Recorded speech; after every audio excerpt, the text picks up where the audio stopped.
Looks like we're live. Hello, I'm here today with Ben Burgis from Zero Books, and we're going to be discussing a variety of things. I think we'll largely be discussing ideas about Marxism, but in particular, what I'm interested in is sort of alternatives to capitalism and how we talk about them. Now, I guess I'll give a little bit of a background. This started with I think a conversation you had with Friended over a disagreement between Jordan Peterson and another academic, a Marxist economist called Richard D. Wolff, over the problems of essentially large aggregations of wealth and corporatism in the modern age. Maybe you want to explain that to provide some background, Ben? Sure. Yeah, so the video that I did with Friended was something that he invited me to do after Zero Books had put up on YouTube a lecture that I gave at a conference in Idaho in October about Jordan Peterson. And since Friended and his co-host PSA Sitch like to think of themselves as the Jordan Peterson Defense Squad. They invited me to come on their live stream and talk about that. And one of my initial motivations for wanting to go on there was that I really wanted to talk about this video that they had done, and this kind of takes us a step or two away from the Peterson issue, although we did spend a lot of time on the live stream talking about lobster hierarchies and all that sort of thing. But I particularly wanted to talk about a video that Friended had done in response to Richard Wolff challenging Jordan Peterson to a debate. And Peterson himself, blew it off. He said his introduction to the new edition of the Gulag Archipelago was his response to the debate. But Friended and Sitch, don't think Sitch had anything to do with that video, put out a video talking about Richard Wolff's offer and criticizing, Richard Wolff and socialism.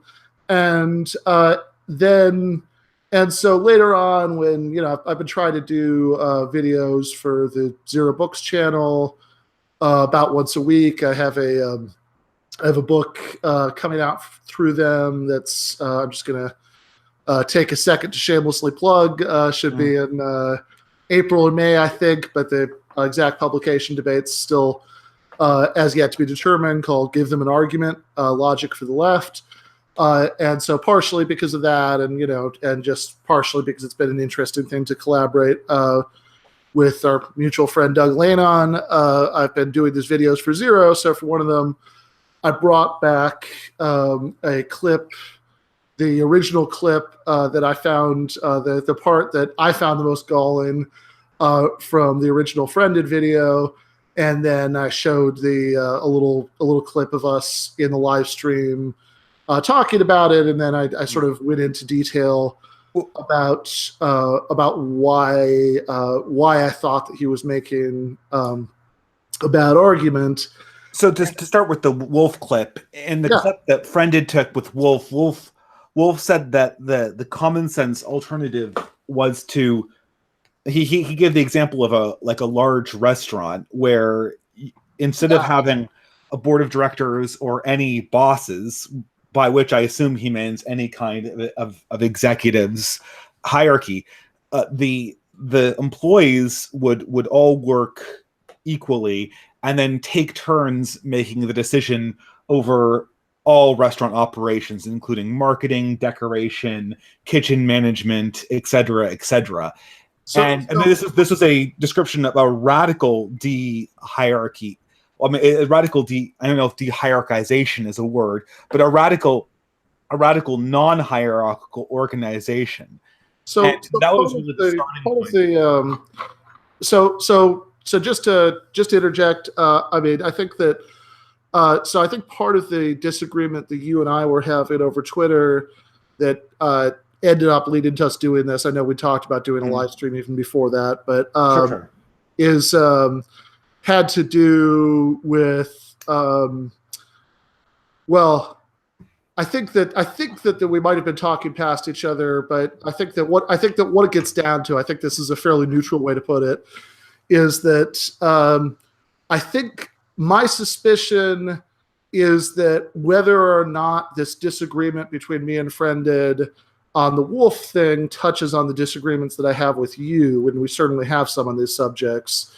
Well, I mean, doesn't it? Because we're talking about whether hierarchies are in some sense necessary. Because I think that Peterson, I'm not a fan of Peterson, but Peterson does communicate a critique of our present organization under capitalism. And this is, again, I have radical disagreements with Friended, but one thing that sort of unifies us is that we are looking for ways to reform the hierarchical systems that we have organizing these things.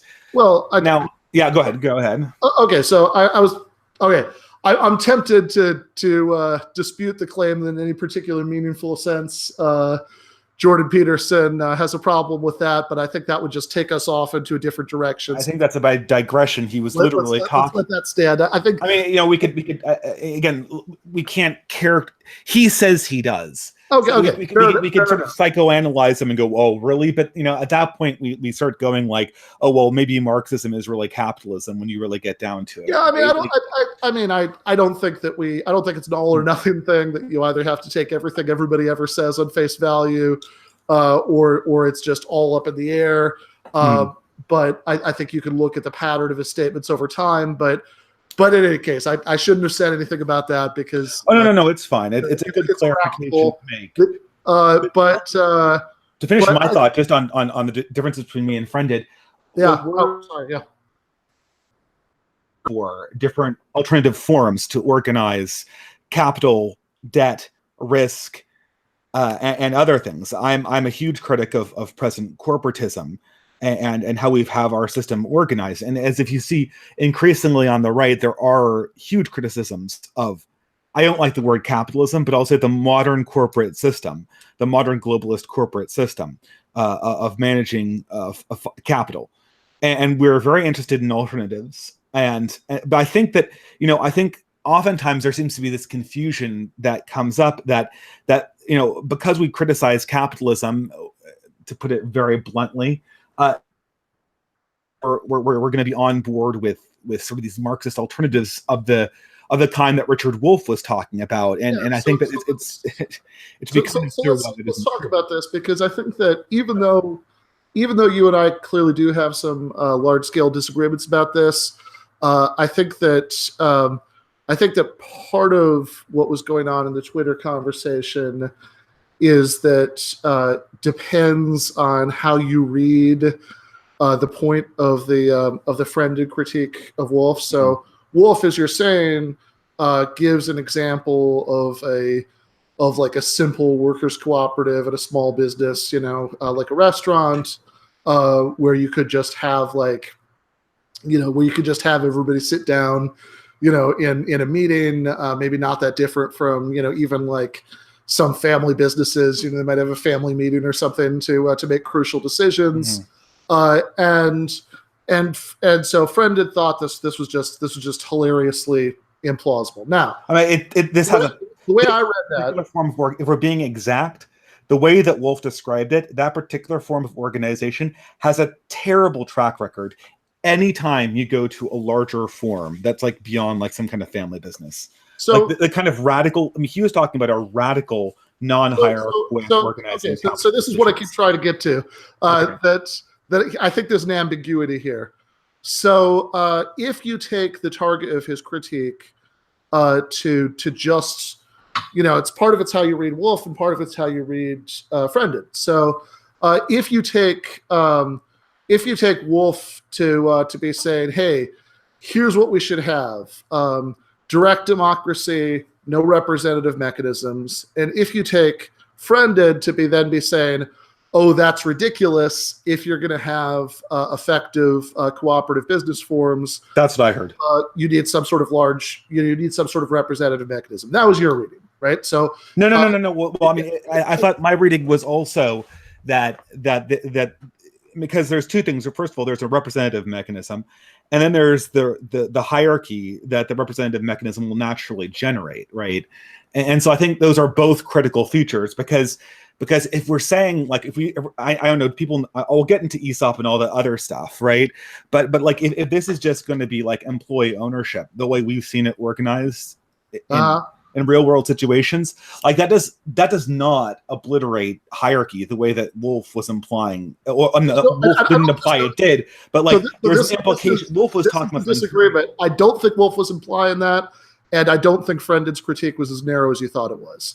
And I'm going to give you reasons for both of those. So the reason that I don't think that Wolf is implying that is that if you look at his overall body of work, he has a book.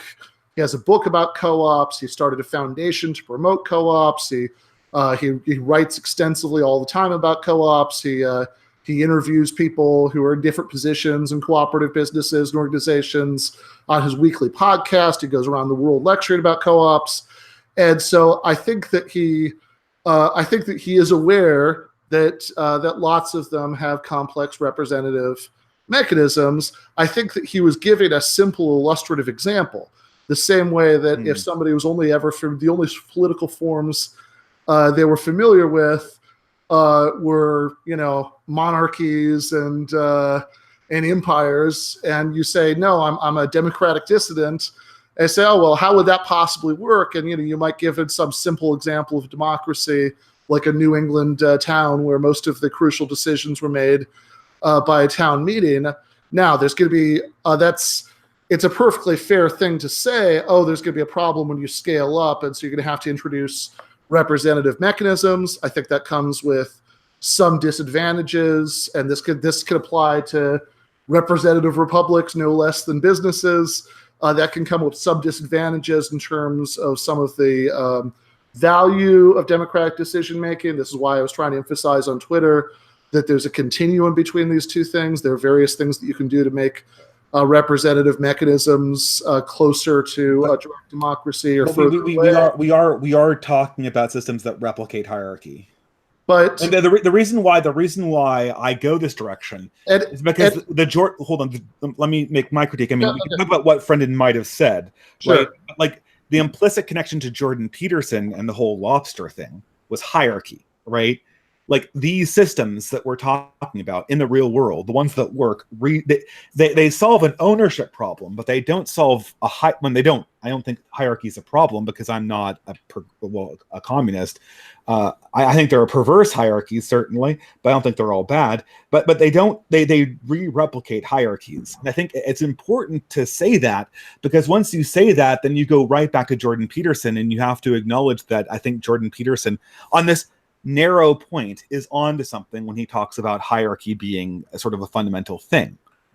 So two things. First of all, I think that if you look at the rest of the debate, or even if you look at the clip from the live stream discussion I did with Friended that I included in the Zero video, that those 2 minutes, I think that context makes me think that you're reading into Friended's position some of the things that you think that aren't necessarily what he thinks. He seemed to me, and still thinks on sober consideration, looking at that second clip especially, that it's not just that he was insisting on the need for representative mechanisms. And I know you're trying to make a broader point about the relationship between that and hierarchy. Yeah, I'm more interested in the broader point, actually. We can definitely get to that in a minute. Sure. But he wasn't just saying that you need certain representative mechanisms. He seemed to be objecting to the broader idea of workers' cooperatives being viable. So, for example, if you look at that clip that's included in the Zero video, where he talks, about how the priest who founded Mondragon and, how nobody wants to start one of these things, it's human nature. That seems to be a much broader critique of cooperatives per se. Yeah, but I'm going to defend Friended here, right? Like if you haven't studied co-ops like I have, like and your experience with them is hearing Richard Wolff's explanation, that he explicitly, he gave Richard an Wolff's example explanation in that clip, or Richard in that Wolff's clip. explanation? Yeah, in that clip, right? Like if that's your exposure and that's like what you have as a definition of co-op, you don't necessarily understand that Mondragon functions basically like an employee-owned corporation with some sort of egalitarian management practices. But I mean, like, it has a hierarchy. If you go to the wiki page for Mondragon Corporation, you'll see a picture of the chief executive officer. You don't understand that if you just see Richard Wolff's. So I think it's a very forgivable mistake. You know, if an educator goes to somebody and then and they don't have next domain knowledge, and he gives them an example of something, right? And there's no other example given. I don't think the educator can then blame a layperson for thinking that that definition is sort of extensive over the word that's being used by the educator. Well, I don't want to lay too much stress on the blame question here, since since I like Friended, and my purpose isn't to castigate him as a person, but just that I think that in this particular case he's making a flawed argument. But I think that and I think that it's also, in that particular clip, if that's all he ever watched of Richard Wolff, that I could see how the confusion creeps in more. I think if you look at Wolff's overall body of work, less so, but I think that's probably a less interesting question. So I want to talk about the hierarchy point. Yeah, I mean, that's sort of the critical thing here. My criticism, I'll go on to say this, my criticism has come, and the reason why, I kind of like want to defend Friended on this thing is that I don't know, there sort of is like a Mott and Bailey thing going on, I find, with a lot of socialists, where they talk about sort of like these radical alternatives, like, which is interesting. That's my critique of Peterson on this point exactly. But go on. Okay, well, it's funny. Well, if we can use very exact language, then maybe it will help, right? Mm-hmm. Because when they go on and they say like, oh well, they talk about like introducing radical non-hierarchy or egalitarianism, and then when you get around to it and you look at the fine print and you look at the things that actually work, what we see is, well, there's still hierarchy, there is still inequality. We're just kind of reorganizing it. Maybe we're reorganizing it in a better way, of course. But again, I mean, the more radical claims just don't hold up. And so I feel like constantly I'm getting sort of like the airy-fairy sexed up version. People believe it. How much is it the fault of people for believing that kind of like, cover version of communism or co-opism or stuff like that, and not being aware of the practical examples, which, I mean, if we're to be quite honest, are almost never talked about by Marxist advocates in their ordinary advocacy, or I find it very, very rare in my experience. Okay. Well, I think on that last point, maybe we can exchange some book and podcast recommendations, and broaden each other's experience. But I think that again, I think that Wolff himself is a perfect example of somebody who is constantly talking about real world cooperatives in great detail. But I think that one thing that I think often really frustrates me about Peterson fans on this is that when they talk about people who object to all hierarchy or want to get rid of all hierarchy, I have no clue who they're talking about. I don't know anybody like that. Even anarchists, whose entire point is to get rid of hierarchies, don't advocate getting rid of all hierarchy. They don't on the fine print, right? No, they don't. Period. Like that's not like there's no. This is. I mean, who talks? I mean, if the superficial read of their rhetoric is, if you read with like the details, you're right. They hypothetically don't, right? But like, they'll do this thing where like we only are against unjustified anarchies, but then they'll relate a standard that's impossible to meet, right? And so of course it sort of deconstructs all hierarchies, whether they're whether they have some kind of utility that seems to be apparent or not. Well, I don't think so. I don't think anybody advocates, or I mean, I'm sure it's always bad to use that nobody advocates because you can always find one guy that does. Mm-hmm. But I think at the very least, hardly anybody thinks it's objectionable that there's a power imbalance between parents and very young children. Hardly anybody thinks that chess tournaments shouldn't be hierarchical. And generally speaking, anarchists and Marxists and other radical leftists, don't object to the kind of hierarchy that is democratically elected and democratically accountable. That's not what's standardly at issue.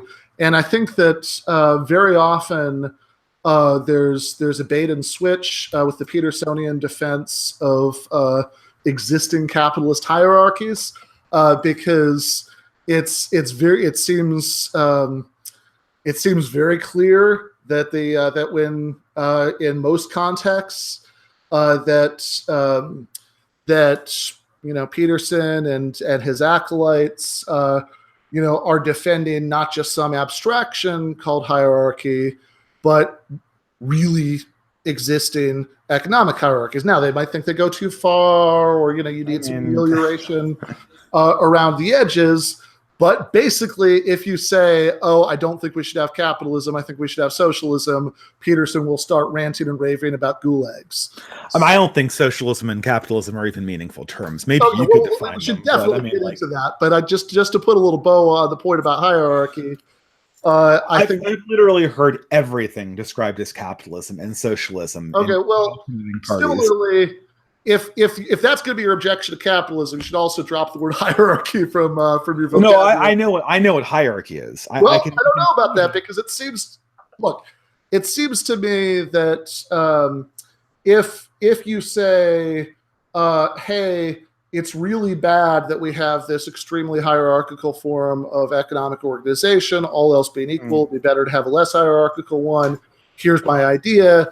They have there's this sort of switch from saying, oh, if you try to mess, no, don't do that. Try to mess with hierarchy, we're going to get gulags. Well, but that's a pragmatic issue. And say, but even if we do this, even if we have workers' control of production and everything, we're still going to have hierarchies of influence or hierarchies of status. Which I'd say, so what? But that's a pragmatic concern. I can hierarchies of influence or hierarchies of status. That's a complete straw man. I can still, but here's the thing: that's not a linguistic problem. I can still look at systems, whether they work or not, and categorize them by hierarchy. Like the Indian caste system and feudalism is more hierarchical than capitalism, which is more hierarchical than what Richard Wolff described. Now we could argue over how well each of those systems worked, but I can still rank them on a scale of hierarchy, right? So to me, the term hierarchy, just in some sense, like any term, like the term wealth, we have a mechanism to sort of measure it, right? And I think and sort of describe it succinctly and qualitatively inside the society, whether or not that society works, and that's why it's much more meaningful to me. Yeah, it just seems to me that if you want to say, oh, we can't mess with hierarchy, or else, if we try to, because it's so genetically encoded, whatever, if we try to mess with it, we're going to get these terrible results. What do you mean? You owe it to your listener to disambiguate between whether this is supposed to be a defense of the sorts of large-scale political and economic hierarchies that are actually in dispute, that like some people actually object to, or you're just objecting to the sorts of hierarchies that nobody has advocated and be abolished, that nobody says that the state should intervene to make sure that there aren't cliques of high school mean girls that that like some people and don't like other people, and they won't let some people sit at their table, right? I mean that's not what the dispute is about. The dispute is about whether there are certain forms of large-scale structural hierarchy that are damaging, and that whether we would be better off opting for a considerably less hierarchical economic system than capitalism, which I think is a meaningful term, but you don't. So I need to grab my plug. So while I do that, why don't you tell me why you think capitalism is meaningless? Because, well, I mean, it's so simple. Everyone defines it as different. I mean, I think perhaps this is not an answer that like really should leave me on very much, because it gets defined in so many different ways. Is capitalism any operation of the market? Is feudalism capitalism? I think Marx would say no, but a lot of other socialist and hard left types would say yes. Is Stalinism a form of capitalism? I've heard a lot of communists tell me that it is. I mean, if you're going to be against capitalism, I think you need to tell me what capitalism is. And if you're going to be for socialism, I think you need to tell me what socialism is. I think we've acknowledged in this conversation that you can't destroy hierarchy, you can only just redesign it. Humans are going to be naturally hierarchical. You can structure your economic decision-making process so that it relatively has less hierarchy, but the hierarchy will manifest in other ways, as it always does. So we can make nobody in the history of the world has ever denied, but yes. So I mean, we were really what we are really doing between feudalism and what I would say like joint stock corporation organized globalism, which is what replaced feudalism, right? If that's what you mean by capitalism, we can discuss that. Between that, what we had was a redesign of hierarchy, so that sort of were somewhat more distributed, but that new hierarchy as a social order came to basically replace the old feudal ones. Would you agree with that? And that's essentially what you're looking for in a new transition? Yes, I think if I caught all that, that sounds right. So what I would say is, and yes, I mean, the capitalism is definitely better than feudalism. Nobody denies that, or a few very strange people on the internet deny that, but you don't want to talk to them. So what I would say is that capitalism is a particular social order that's defined by the rule of capitalists. I think that it's historically illiterate to say that any operation of the market is capitalism, because you've had markets long before you had the rule of capitalists. And well, hold on, we'll talk about it. So you had markets long before you had capitalism. You could have markets without capitalism in the future. You could have market socialism. That's I think that capitalism is a particular social order that's defined by a combination of the separation of labor and capital. That by definition, generally speaking, the people who are doing the work are not the ones who own and directly or even indirectly manage workplaces, combined with a sort of nominal freedom, that the workers aren't tied to bosses by feudal obligations. They're not their property. There's a historically complicated relationship between slavery and capitalism. I don't think that makes the terms less meaningful. I think it just means history is complicated, and I understand. Now, I don't agree with this. I understand how people who I think are using terms in reasonable ways get to the conclusion that the Soviet system was a kind of capitalism, because they say, well, you have the essential relationship between bosses and workers. It seems to be fundamentally similar, except for instead of working for multiple competing corporations, there's essentially one giant one. I understand that line of thought. I think that's too simplistic. I think the Soviet Union was its own thing. What was the Soviet Union then? So it's I think the term that I find helpful is from Max Shachtman and Hal Draper, bureaucratic collectivism. So it's a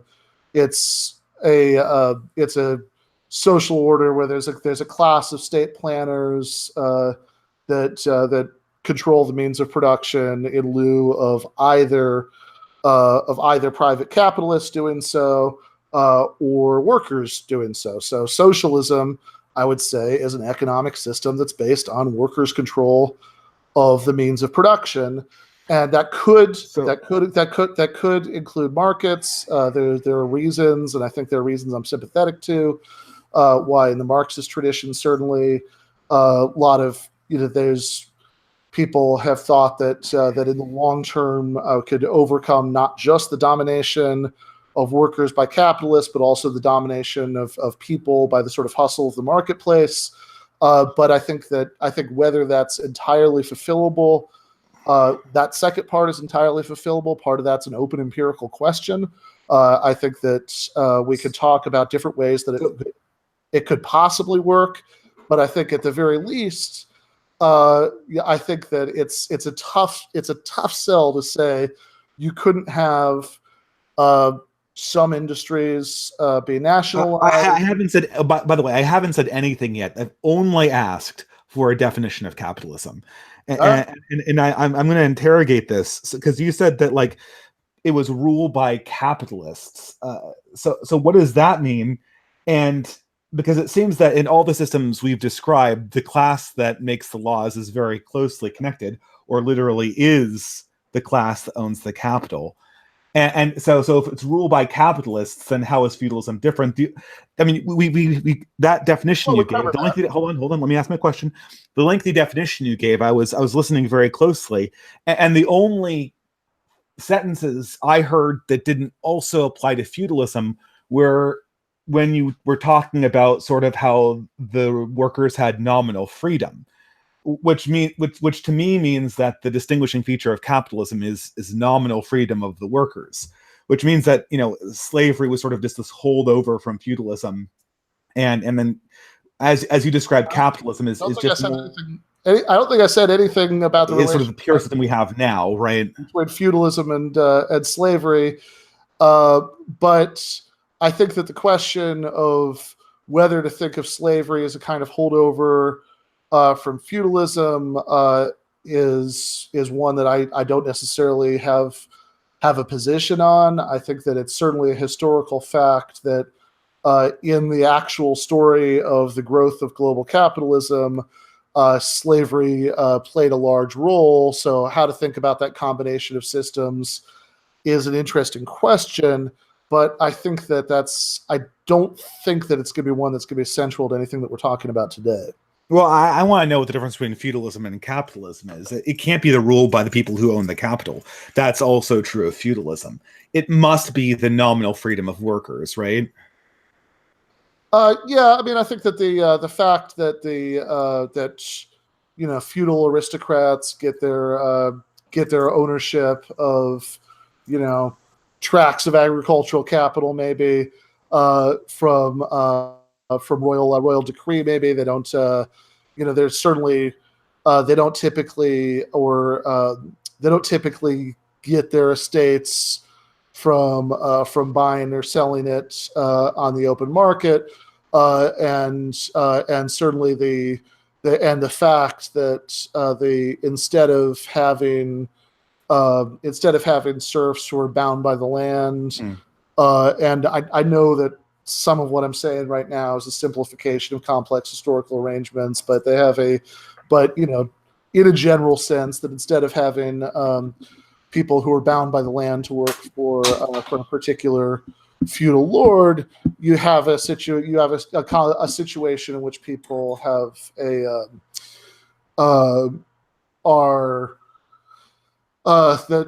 which people can rent themselves out to the capitalist of their choice, certainly at least as a legal matter, and often to varying degrees as a pragmatic matter. So simply speaking, it is the fact that the capitalists obtain their capital through trade, not war, and that the lower classes have autonomy from their particular people who in previous systems owned them. That's the distinguishing marks of capitalism, basically. Yeah, although I would also say that this is, I'm perfectly happy to say that we can talk about generalities, that these are generally speaking the things that seem to distinguish the systems, but I'm not necessarily committed to saying that these are necessary and sufficient conditions. I'd be perfectly happy to just say capitalism is the proper name of a certain stage of economic history and leave it at that. That's not very informative, which is why I'm happy to talk about what the differences, generally speaking, are between feudalism and capitalism, and also what the difference is between capitalism and socialism, which is about whether there's this alienation between labor and capital or whether there's workers' control.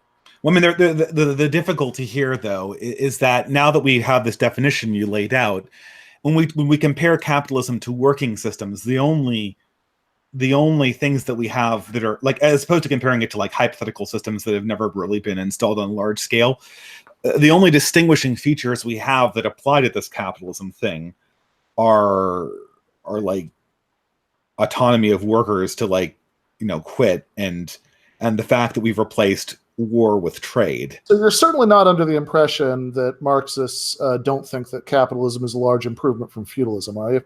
No, I'm not, of course. But do you think that capitalism is a large improvement for whatever you said Soviet is? What is it again? Like, I never heard this word, collectivized bureaucratism or something like that? That's from Max Shachtman. Okay. As a major figure in mid-century American socialism. I mean, so is capitalism an improvement on that? Not necessarily, no. I mean, okay. So it's, well, I think that's not necessarily. I mean, I think that's a serious answer. I think that whether a particular group of people are better off under capitalism or under bureaucratic collectivism is probably something that you have to answer case by case. I think. I mean, that's a very meaningful question, though. Well, that's a real. It's a meaningful question, but I think it is probably too broad to be given a simple answer. So okay, I want to listen to an objection here, though. I mean, like, let me give you comparing capitalism to a hypothetical system that we've never seen. Two pairs of contrast cases.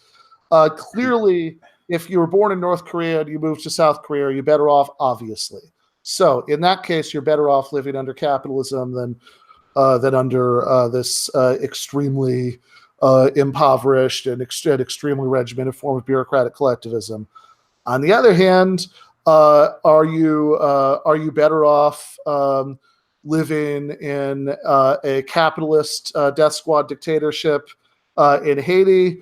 Or in a bureaucratic collectivist dictatorship in Cuba? Probably Cuba, and I think a lot of Haitians would agree with that. So I think that you have to go more historically fine-grained to ask whether you're better off living under which of these systems. I think it depends on a lot of other factors. I think the point that's more important to me is that we would be better off still if we extended democracy from politics to economics through workers' control of production, which is where your point about hypothetical systems is going to come in. I mean, that hypothetical, that's like a meaningless thing. I mean, we haven't seen that ever.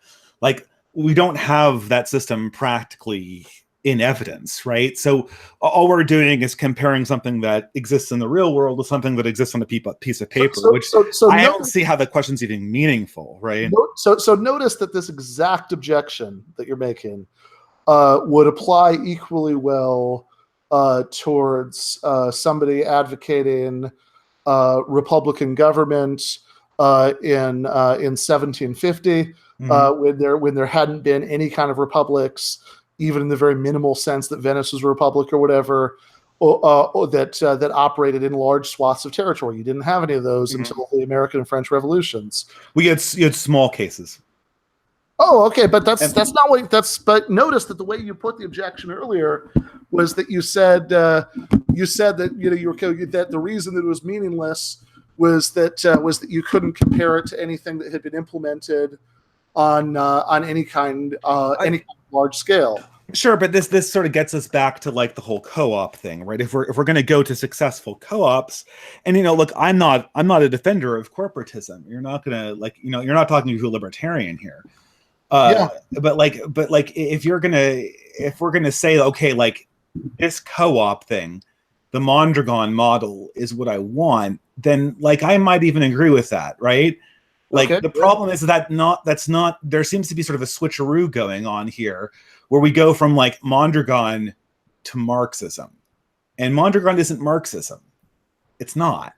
Well, it's nothing like what, So is described in these cases, right? So first of all, Marxism isn't the name of an economic system. Marxism is the name of a method of historical analysis and and a particular theory of economics. It's not what Marx described.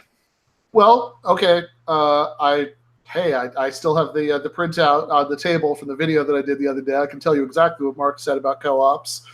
But Marx says that what we need is a new system based on workers' control. Now, I think the point that you might be honing in on here is that there are, we could separate out two questions, right? One is a question of ownership and at least representative democratic control. That's one question, and then the other question is market competition versus coordinated planning. So. Mm-hmm. So let me. This is where the critical dimensions of this whole question come to bear. Now, the thing is, to clarify the previous thing about big systems, like if you're comparing big systems to each other, like feudalism, capitalism, and bureaucrat, whatever, collectivism, like that's a good comparison for big systems. If we're talking about developing a new system, the first thing we want to do is we want to have a small scale system. And the next thing we want to do is we want to be very, very particular about how this small-scale system solves all sorts of problems that might impact its scalability. The Republicans of the 18th century were able to answer these questions and were able to model the gradual scaling, first in the American example, and then that was taken, I would say, less successfully to France. Now I'm wondering exactly, what the equivalent of is.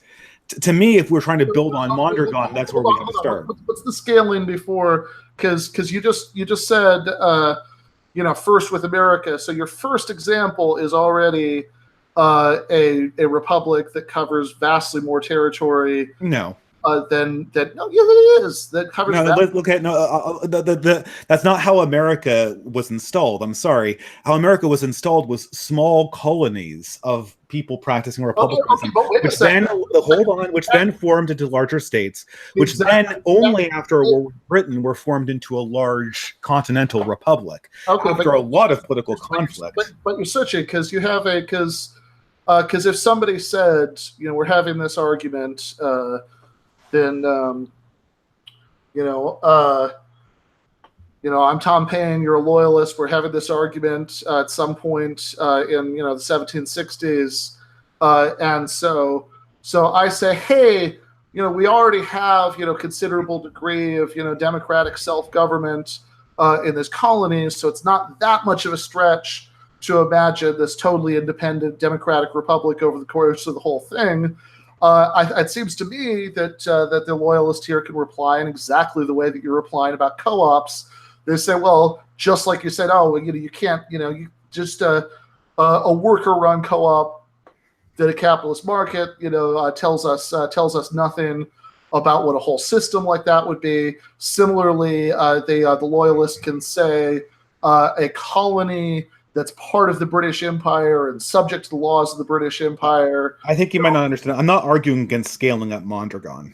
Operating within that, that's not the same thing at all.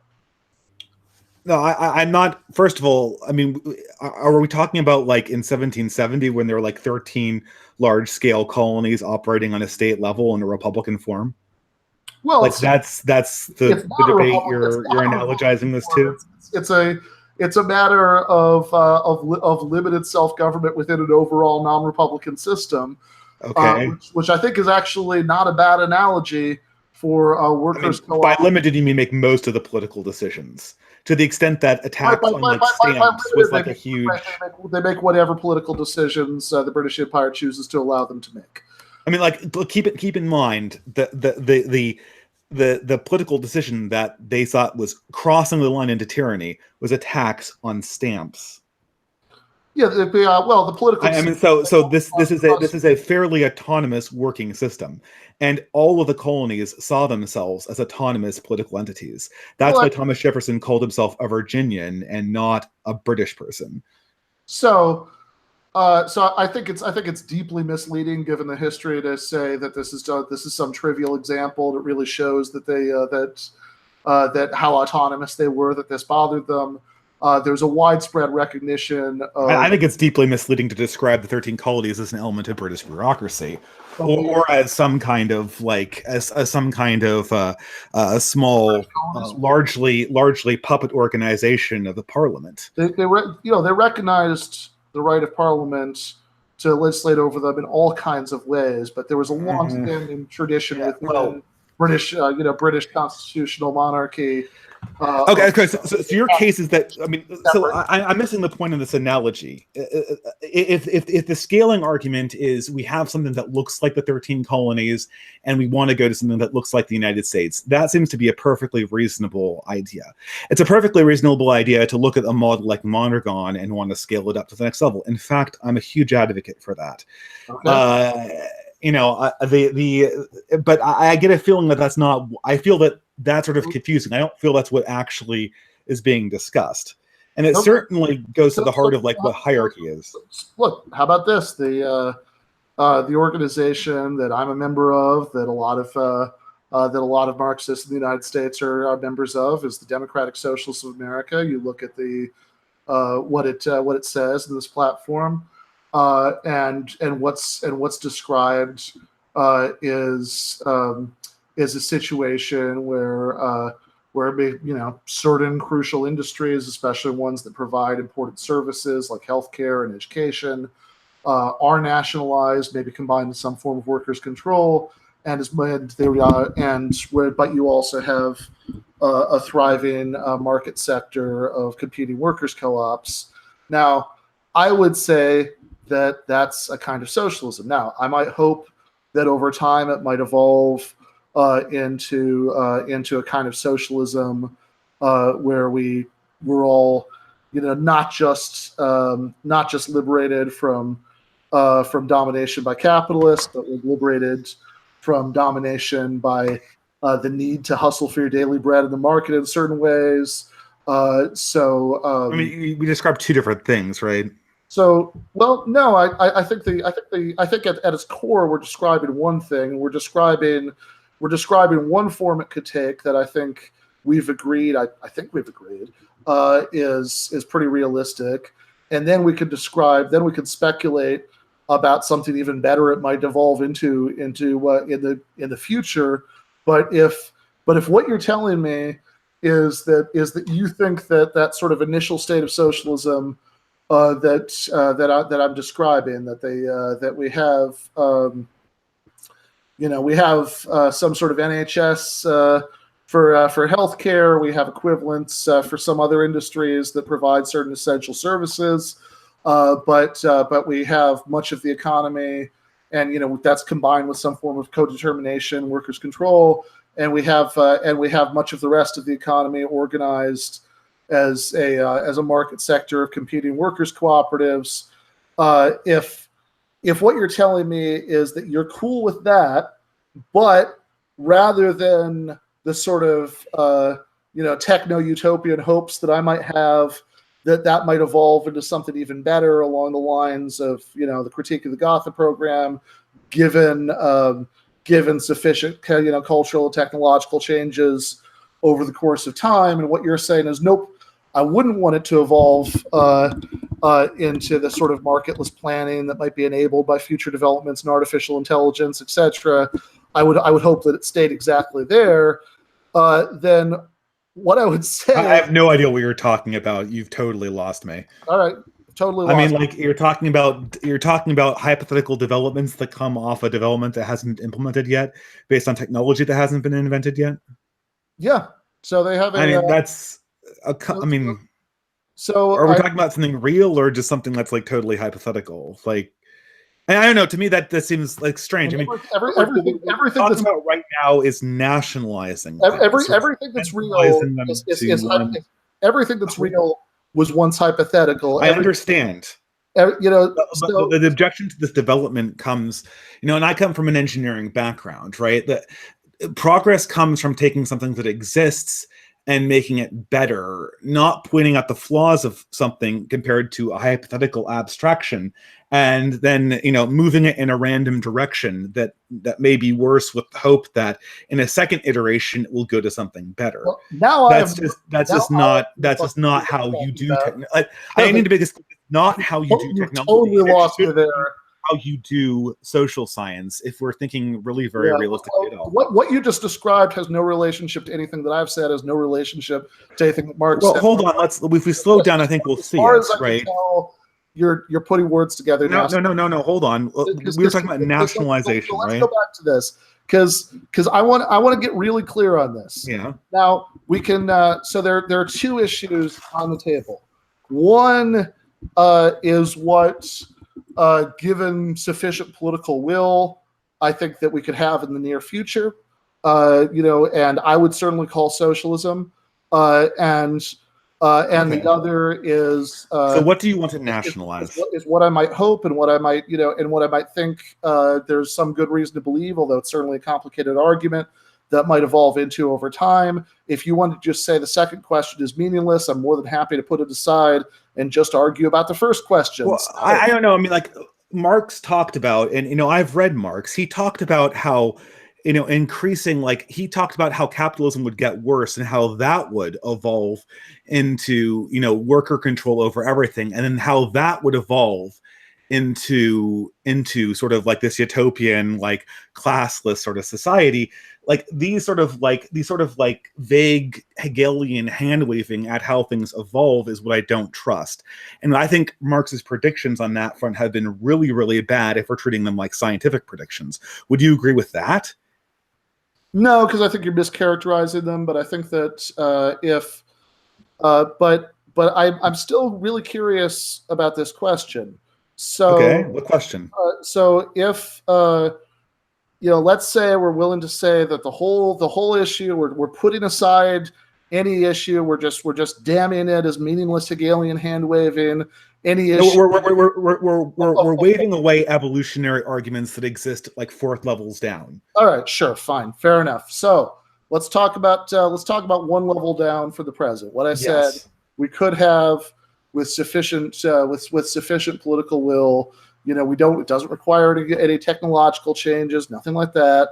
So how about that? So how about we have a society where we have some nationalized sectors. I gave you the example of healthcare.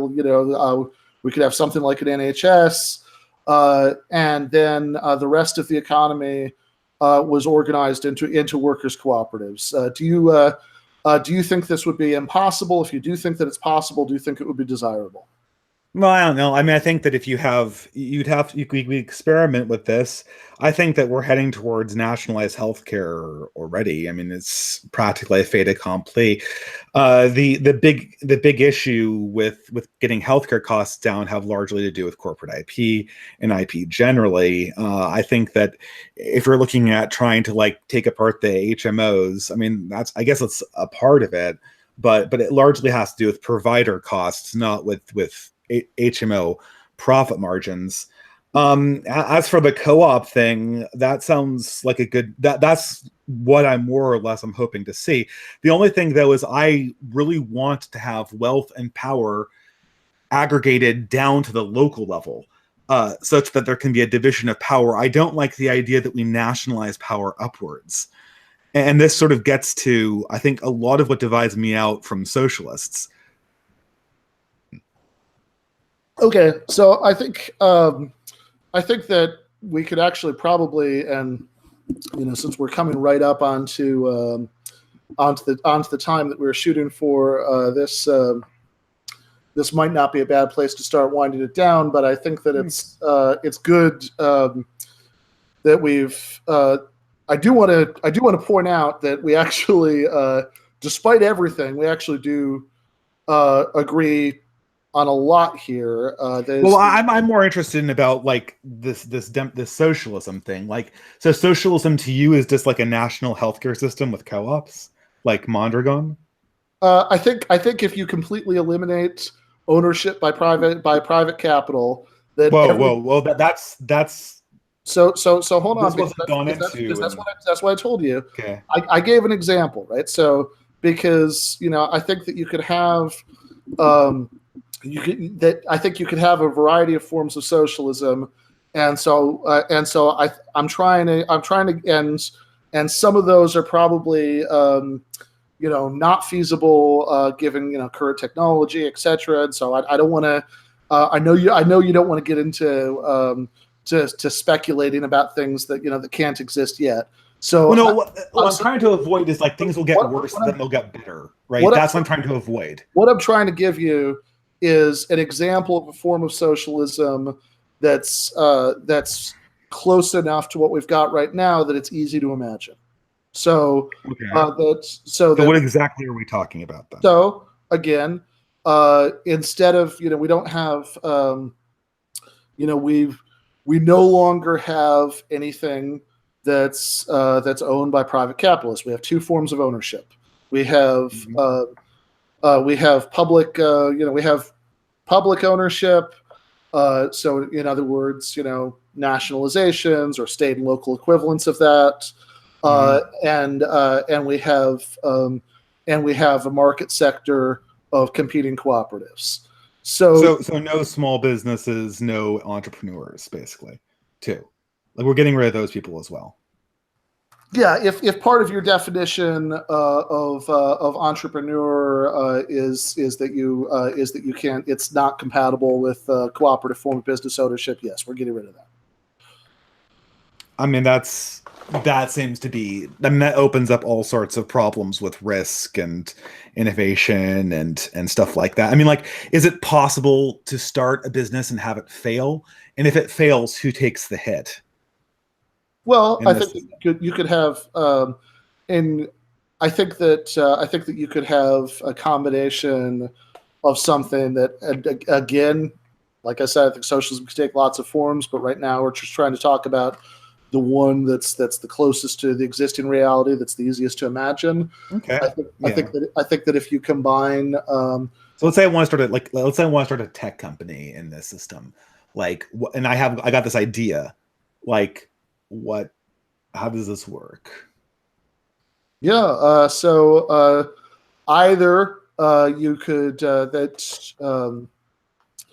we could have different if you wanted to do it through the public sector. We have it doesn't. I don't think it takes a lot of imagination to think of ways that you could incentivize successful proposals for new developments there without combining it with ownership of capital. But if you wanted to do it through the private sector, you're starting a cooperative business or you're self-employed. Now, I mean, I'm going to interject here, but because you raised a bunch of worthwhile questions earlier, and I do want to answer them. So if you have a situation where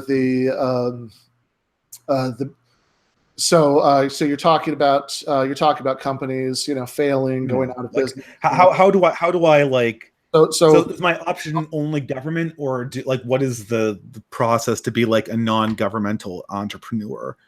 And who has the risk? Start a cooperative business. But the way to answer the question you raised earlier about companies going out of business and who takes the hit and all of that stuff.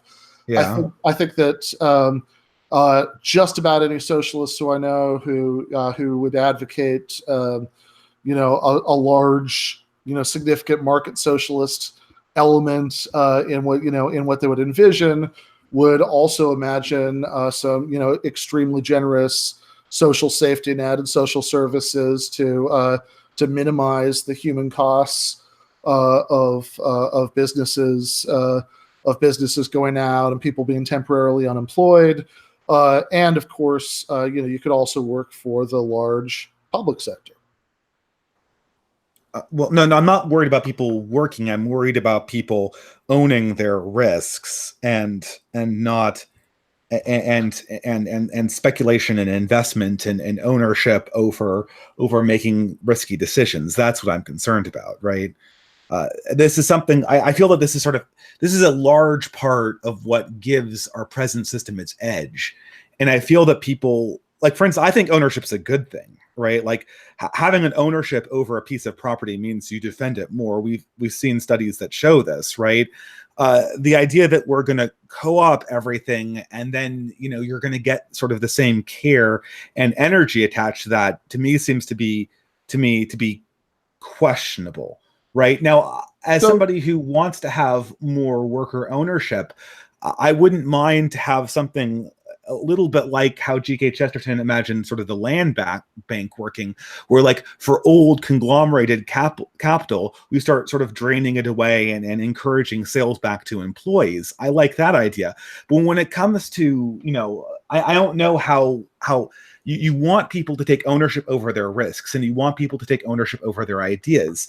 If the idea guy comes onto the stage and then immediately gets taken over by people who are more interested in like pulling a high wage rather than the success of the endeavor, I think a lot of ideas just won't get off the ground. If workers are like knowing how humans work, right? I think we could say a couple of things to counter that.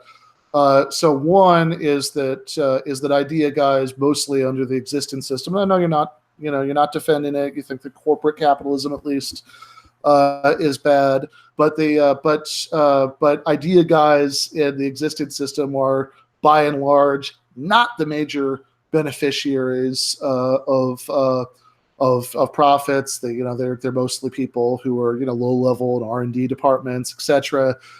There's and really, if anything, what people who have bought the rights to something relatively early on are often reaping the rewards for it much more than the person. I mean, there's three classes, right? There's the static investors.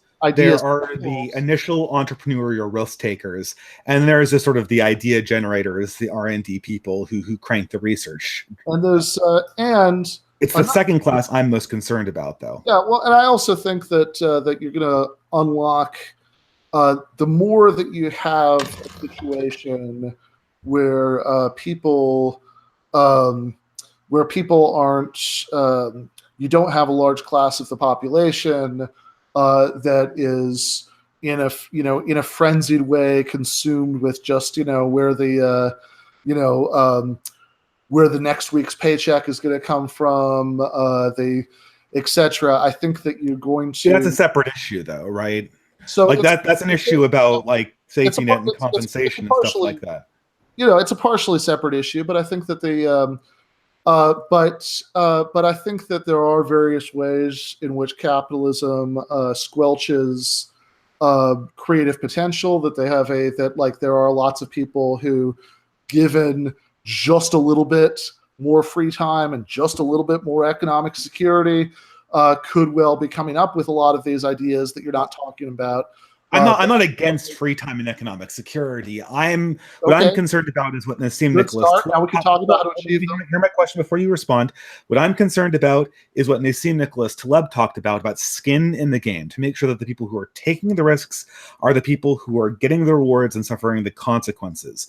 I want people to have direct ownership. And again, psychological studies demonstrate the importance of ownership and investment in your own endeavors.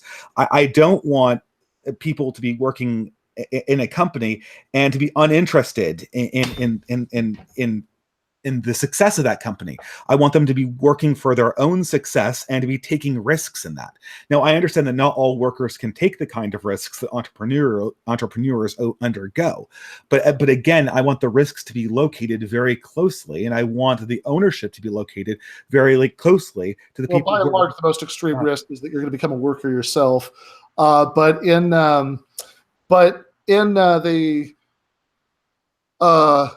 certainly, if we're interested in the sense of personal investment in an enterprise, and we're comparing the sense of personal investment that you have in a situation where labor is alienated from capital, and in which you have in which the overwhelming majority of people who work for a company are not don't have any meaningful ownership stake in the company. They don't have any. They're not making decisions. They're following orders and cashing checks.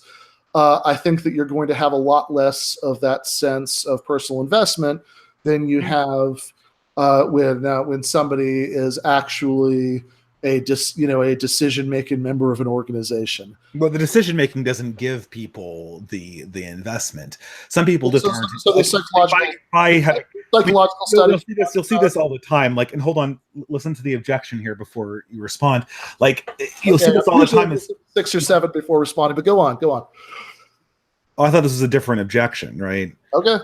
Because you said that that people would be more invested if they had a stake, and that's true as long as they have a disposition towards that, because you're always going to have people who are freeloaders. You're always going to have people whose priority is going to be to liquidate the capital and to cash out, because what they want to do is to not take risks. So what they want to do is they just want to have they just want to live indolent lives and leech off other people's work. There are people like that, and everyone who's worked in industry knows other people like that, right? So the thing is that you have to create a system such that you get elevated the more you demonstrate an ability to take risks and an ability to become invested in the success of the endeavor that you're working with.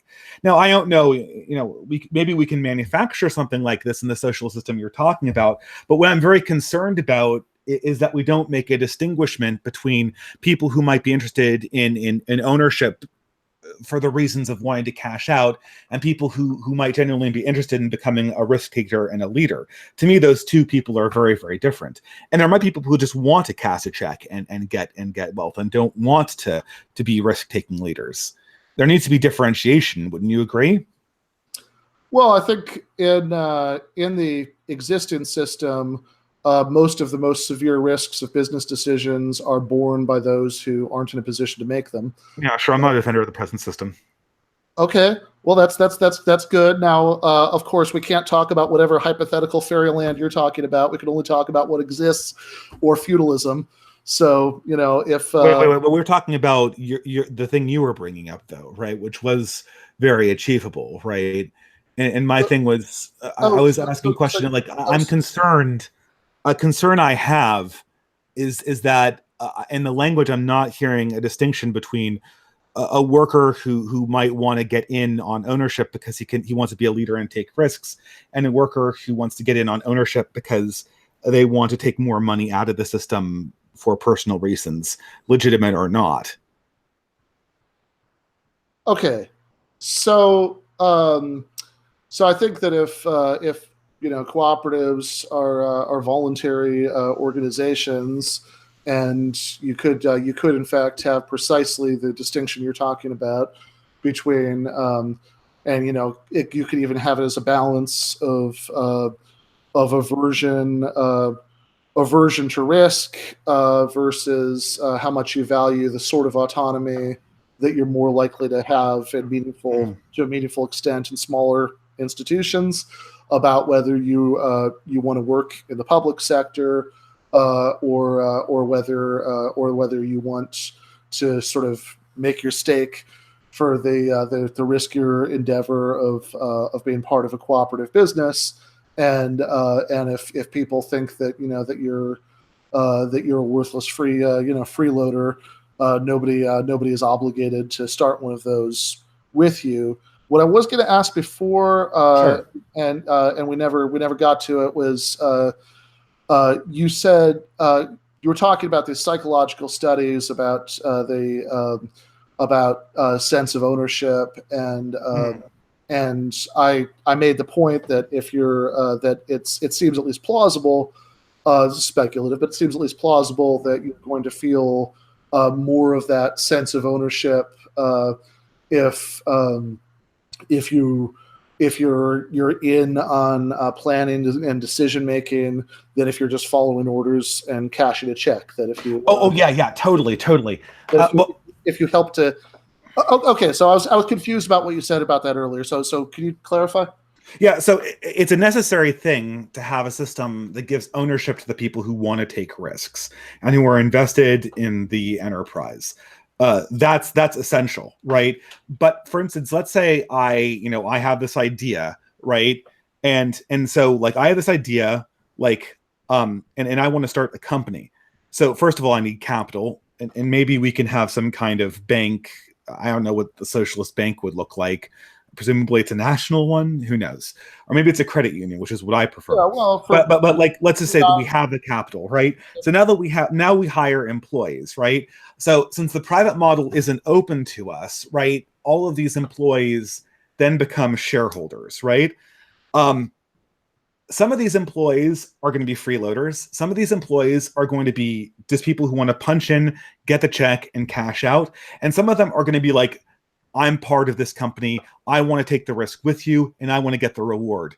There's got to be a way to distribute this in a way that recognizes that difference. Because if you basically just mold all these people into one common bin, you're going to lose out on that potential, and that's a critical potential in capitalism. So, well, I mean, actually, I think that especially if you're concerned with having excluded irresponsible freeloaders from management decisions, then I think that you're going to be much better off in a system of collective decision making, where the input of the people who know them best, who work around them, about whether this person should continue to be a member of in good standing of the organization, etc., is going to be vastly better than a situation where people can stumble into ownership of companies where you have, where you control lots of people's livelihoods and risks lots of people's livelihoods just because you happen to have been born into a certain economic position. But it's about 9:13 right now, and yeah, it's funny. I'd like to hold down the time. So okay, well, so maybe I have to answer super chats. So I factually disagree with that last statement you made. Okay. Well, that's fine. So that's fine. So why don't we, since I'm the one. Since I'm the one insisting on time constraints, I was going to try to hold it down to an hour, and we're about down 15 minutes. But since I'm the one insisting on that, why don't you get the last word, and then I'll sign off? Oh, well, okay. I mean, you can have the last word too. I mean, I'll point out that I sociologically disagree with the fact that democracy is a good solution to freeloader problems, because the freeloader and the non-freeloader get the same vote. So that's why democratic systems tend to develop this problem a lot more, where investment systems do not. And basically, voice systems have this problem more than choice systems, if you want to put it in that sense. And that doesn't mean that choice systems are perfect, but it does mean on this problem, I factually just fundamentally disagree with that last statement, and I think it's quite demonstrably not true. I don't know. I mean, so do you have so I mean, like, as far as my last statement's concerned, though, I mean, I think that you and I both don't like the present corporate system. We want to call that corporate system capitalism. That's fine. We're both interested in pursuing radical alternatives, but I still think that there's a critical difference between the two of us, because it seems to me that, just like linguistically, a lot of the things that I really care about preserving seem to be only secondary considerations for sort of left critics of capitalism, where they seem to be more primary concerns of right critics of capitalism. I think there's probably some truth to that. I think that that I like that, for example, when it comes to decentralization, I think that I can see some advantages, and a lot of socialist thinkers do talk about the value of decentralized decision making. But those advantages, I think, are more about the sort of trade-offs that you get when, from scaling up democracy, about efficiency and the level of sort of meaningful democratic autonomy. Can I make a recommendation? How about you take some time to explain your position? Because I have to answer super chats and I have all the time in the world to elucidate on mine. So why don't you just take a block of however long you want to explain exactly what you think. Okay. And I won't interrupt, okay? All right. Well, I'm just going to take a minute since I'm a deeply boring person and I need to do things like grade papers and walk the dog. But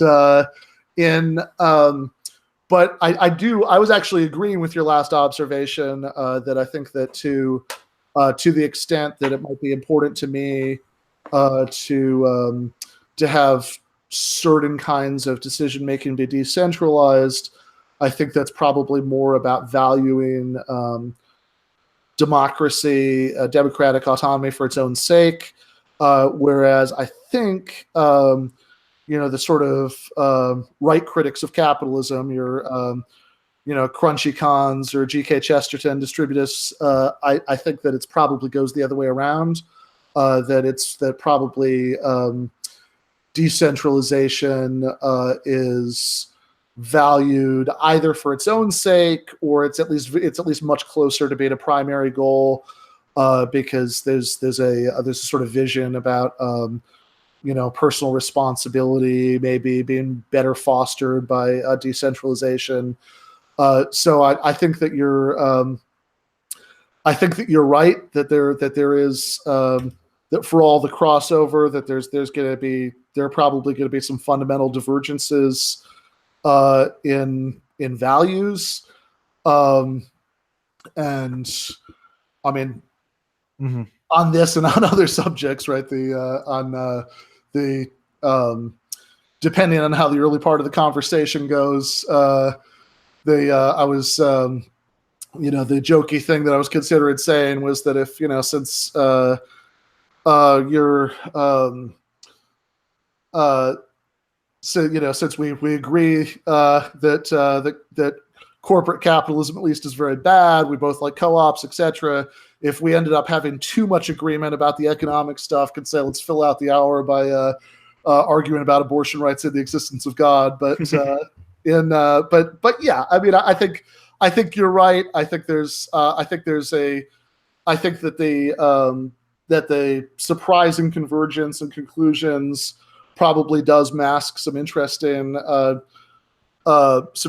differences about underlying values. If you want to have another chat sometime where we try to dig more deeply into that, I think that might be interesting.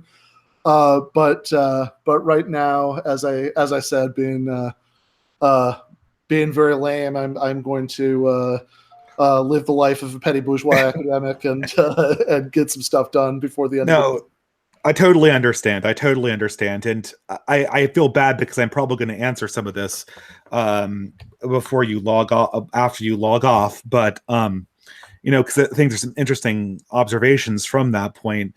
But I totally understand. So thank you so much for coming on the channel and explaining your position. I think I understand it a lot better. I didn't mean to be overly interrogative, but part of it was just that the devil is in the details with this stuff for me. And like, I can't let like the sloppy definitions. I know it sounds like I'm being a horrible pedant, but the key differences and the things that I most care about, the problems are locked into the definitions that the left critics of capitalism use. So I can't let the spiel go on, because then everything I cared about is buried halfway down in the definition of that word, and it's just kind of glossed over, right? Well, so if you're wondering why I kind of like was probably more interrogative than I should be, that's the reason, and probably why our conversations between me and left, whatever left progressive, left anti-capitalists will largely focus on that in the future. Yeah. Well, look, I think the earlier conversation, some of that was about differences in our interpretations of what other parties in the conversation were saying. We got into earlier, but hey, I'm an analytic philosophy professor. I teach logic for a living. You don't have to apologize for being pedantic to me. That's I live and breathe that. I'm happy to be I'm happy to dig into pedantic definitions. But enjoyed the conversation. Let's do it again sometime. Oh yeah, let's do it again. Thanks a lot for continuing. I'm just going to read the super chats now. So have a good night. You too. Okay, well, I guess I have a chance to answer sort of his thing. I mean, if people are interested in understanding sort of the right objection to all of this, and I know he's not here to answer it, but I mean, he had time constraints, so this is what we're left with.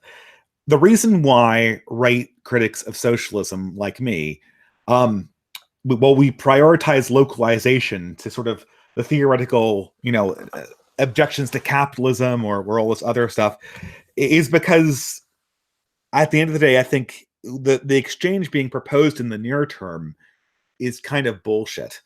I mean, what is more valuable? Like actually having command control over a piece of capital or something that you physically own, or being part of an organization that is dedicated to your privilege, or being part of a group that's dedicated to your privilege that actually is working for your privilege, or a vote? What's more valuable? Obviously, the direct control over the capital, being part of groups that are that directly have your interests at heart, those are the more important things. The reason the vote over the larger polity is virtually meaningless. Why is it virtually meaningless?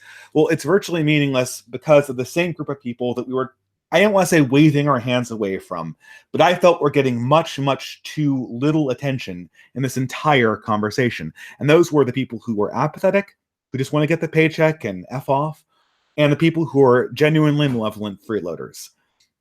If you put people in a system that does not properly prioritize risk-taking, leadership, and active application of oneself towards a task and investment in the future, those two groups of malevolent freeloaders and people who are apathetic is going to grow.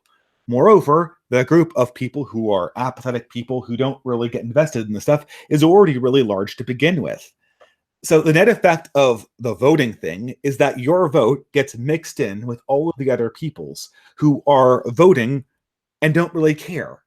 So the ultimate power in a system of voting comes in the form of people who control the cultural, media, and educational apparatuses which form the narrative and can thus move the people who are politically apathetic, because that is the majority stakeholders in any kind of voice system. So that's why the vote is almost worthless when it comes to obtaining things that we really care about in a direct sense. What makes the biggest difference when it comes to protecting things that we care about is ownership, is investment, is having a direct connection and being answerable to people who care about the thing that you love. That's the most important thing. And that's why wealth and power need to be distributed. We do not need to move to a centralized system that we all vote on. That's a recipe for, what did he say again? Bureaucratic Marxism. A centralized system, and the voting will more or less be a perfunctory ceremony with no relevance, because when it comes to large systems, you can always game it by controlling the apparatus of media control, which is what all socialist systems, in the truest sense of socialism, not like Sweden or this capitalist systems with big safety nets, but they always do this. So with that being said, I'm going to go forward and take the super chats. Thanks everyone for listening. And if people have questions for me, or if they want to give more super chats, this will be a great time. One thing I want to say, there's a reason why my icon here has the Christmas hat on. It's because I thought I was going to do one more Christmas stream before the end of Christmas, which, since Christmas ended on Sunday, I missed that opportunity. So the remaining super chat totals, which are somewhere around $150, are going to go to St. Vincent de Paul. That comes from the first two Christmas streams. This is ordinary operation, so I'm not going to give a receipt for any super chats given today to charity. Sorry, guys. But if you have any questions for me at this moment, I'll take them. So the first super chat, done before the stream even started, was by Torin McCabe, and he says, shared goal. elevate human dignity above materialist capitalism by raising class religious consciousness and supporting collective solidarity. That is a hard sentence to parse, but I think I know what he's saying. Elevate human goal above materialistic capitalism. Well, I mean, that's a good question, right? I didn't ask whether Ben was a materialist or not. Does he believe in spiritual fulfillment and in meaning-driven political and economic arrangements? That's yet to be seen. I mean, yeah, I believe in collective consciousness and solidarity. I think those are two good things. I fundamentally think that the idea that we're going to accomplish this through a voice system is highly, highly questionable. Catholic Kansan says Marie right here. I have no idea what that means. It's for $5. So thanks for your contribution. Maybe if Marie or the person who gave that super chat is still in the audience, they can clarify what they meant by that. I apologize I wasn't able to read this during the actual conversation since there wasn't a real gap there. But anyway, okay. $5 from Paul Cornelius. Hey man, how's it going? Good to see you in the chat. Thanks for the contribution. During the Long March, naive socialists complained about party elite given special privileges. Mao accused them of bourgeoisie egalitarianism. Lol. Yeah, I mean this is the thing, right? Like we are talking about reconstructing a hierarchy. Someone's going to be at top. Someone's going to be on the top, right? Now, my real big concern in this whole thing is that what socialists really want is to centralize everything to the top of a huge voice system because they know that their professions, being in media and academia, are primed to influence the voice system when it comes to the large number of people who are either apathetic or who are freeloaders. AKA, there's going to be a hierarchy and they're going to be on top of it. And that's not necessarily a bad thing. I wouldn't have a bad, I mean, hierarchies are always going to exist and someone's always going to be at top. And, I don't blame anyone for wanting to be on the top of a hierarchy. But what I'm concerned about is that they're going to be on top of a hierarchy where they're never going to have to own or answer for their own bad decisions about how they manage things. And that is my huge, enduring concern with left anti-capitalism. And, you hear his, and, I got a lot of the answers that I thought I'd get from Ben because I've heard them a lot before and always incorporated in these rosy predictions about socialism and, of course, what it will evolve into. Again, I mean, we'll get into that in a little bit. It seems to constantly hand wave away the things that I really care about, and that is that the people who make the decisions directly suffer when things go wrong, right? That they take a hit, that there is moral risk involved. But be that what it is, I don't know is there a way to communicate this to people inside left progressivism that I want the leaders to be invested in the failure of systems that they promote? I guess not. And I feel that that won't come about by nationalizing everything and moving us to a giant voice system. I mean, is there anyone less accountable than politicians? I mean, Trump ran on building a certain. Basically, he ran on a certain public works project. Shall we say a certain boots on the ground, dirty shovel project, and he was totally unable to deliver on that promise. If he was CEO of the Wall Building Corporation, he would probably be fired by the board of directors at this stage. That's what voice systems do. So Catholic Kansan for $5 says, Marie asked how we could show you financial support.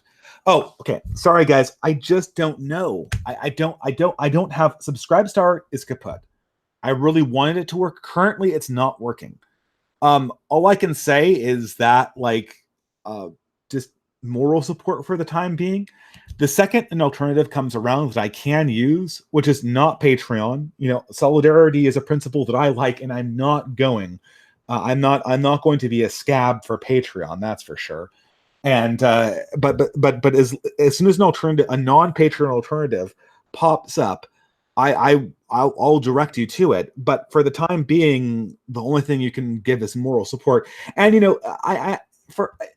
the financial support system is more just a long-term thing for me.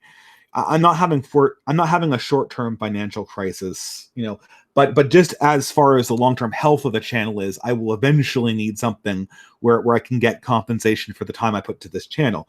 But thank you so much for caring about that. I can't tell you how much I appreciate your guys' support for this project.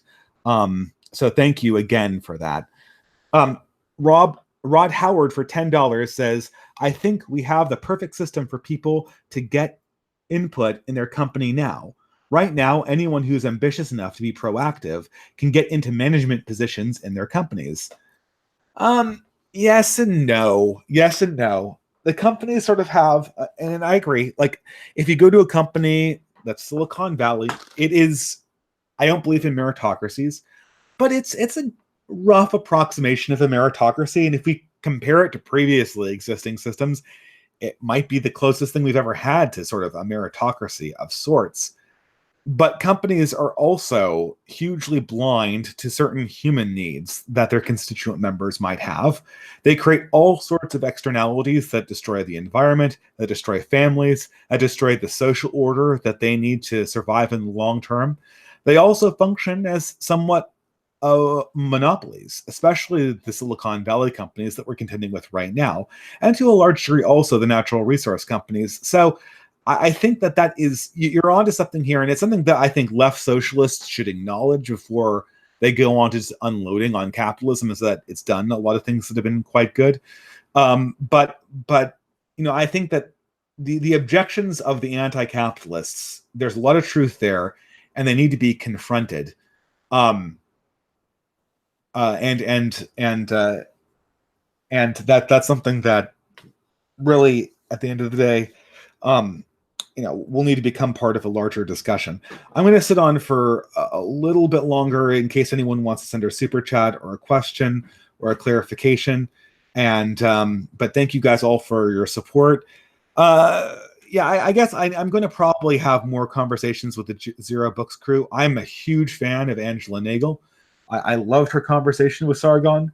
That was brilliant. I can't, to be honest, really, I see Marxism as sort of a disgusting religion posturing as a science. So it's sort of doubly offensive. I mean, and that wouldn't be already if it didn't have associations with regimes that were just like murdering people outright and trashing countries and destroying cultures. Like, that's just disgusting. And on top of that, you've got this like thing with Marxism where they're highly interested in these theoretical fixtures that I just don't trust. Like, okay, what are things going to evolve into after we install a new large-scale system? Well, that's not what Thomas Jefferson said when he not Thomas Jefferson, since he didn't write the Constitution. That's not what our founding fathers were thinking about when they put the Republic in place. They were thinking, this is a good system and it should last because it looks like it's really, really effective. They didn't install the Constitution going like, well, the system's kind of a piece of shit, but trust us, when this all falls in a heap, there'll be something better coming because we've got this Hegelian theory of history, which has never made an accurate prediction ever, but this time it's going to deliver on an improvement. No, I'm sorry, I'm not doing that. No sale.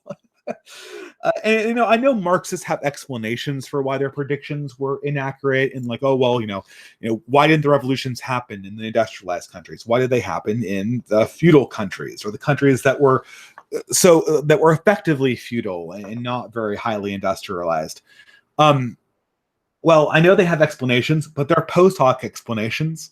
If you go to the early 20th century, people who read Marx just as closely as our friend Dr. Burgis, or should I call him Ben? They read Marx just as closely as Ben did, and they were convinced that the revolution was happening in Germany, and then that capitalism would get so bad in the United States that it would create this draconian system of the rich and the poor, and then from that would come the dictatorship of the proletariat, followed by utopian anarchism. That was they thought this. Right. And if we're going to say, okay, well, we're retroactively changing this, then we've got to say that like this prediction is just, we're not, this prediction was not something that came true. We need to kind of come clean with that. And if that's the case, then I think we have to say that Marxism is not a science. Or if it is a science, it is a science that's failed in certain very, very fundamentally essential ways and needs massive revision before we take it seriously again as a scientific discipline. And that's before we go into the whole moral problems of dealing with an ideological system that was the direct inspiration for 100 million deaths in the 20th century. I mean, oh yeah, that detail, I forgot about that. I mean, that's not an honest objection to bring up in a debate with a Marxist. I think it was shitty how Jordan Peterson used that as a dismissal of a debate. I would, and I know this is sort of ironic because the left will cry bloody murder when you say that, but the left will never like try to debate the finer points about like what Julius Evola said. They'll just say, oh, Julius Evola was a Nazi or he was associated with the Nazis, and end of conversation, right? So we don't have to deal with anyone like Spengler or Evola. And if you go to people like Spengler, if you go to like progressive YouTubers like ContraPoints, they don't like take Evola or Spengler. They mention them when they're critiques. They don't take them at face value and refute them on principle. They just they associate them with the Third Reich and then they dismiss them. So part of me wants to go like, okay, turnaround is not fair play, but you know, karma maybe. But you know, it's technically speaking not a good rhetorical move to use associations with past evil to discard ideas in the abstract. I just wish that we could apply that principle equally. And I also I think that the communists should be more understanding when they have people with histories where family members were shot by these people, to be at least somewhat compassionate towards the emotional reaction they get from promoting Marxism. I don't know. To me, that's just, I don't know. That just is politeness, basically. And it's very similar to the politeness they ask from right wingers. So I think that's more or less it. I don't see any more super chats, so I am going to assume that we're pretty much done with this stream. Thank you very much for tuning in, and I hope to see you guys next time on the channel. Have a wonderful post-Christmas season.